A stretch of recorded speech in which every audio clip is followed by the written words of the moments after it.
10 katotohanan tungkol sa tahimik na tao. Una, ang tahimik na tao, madaldal talaga sila sa mga taong ka-close nila. Sila ay may 1 o 2 kaibigan lamang, yung totoong kaibigan. Pangatlo, mahiyain sila. Pang-4, madalas nagsasalita sila sa isip nila. Pang-5, sila yung may mga magandang ngiti at nakakatawang tawa.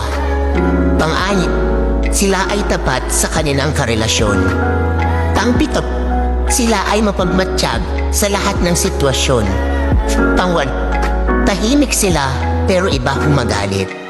Kaya wag mong gagalitin. Pang-7, sinasarili nila ang nararamdaman nila kahit nasasaktan na sila. Pang-10, pag sila nakilala mo ng lubusan at maging komportable sila sa'yo, doon nila ipapakita ang totoong sila.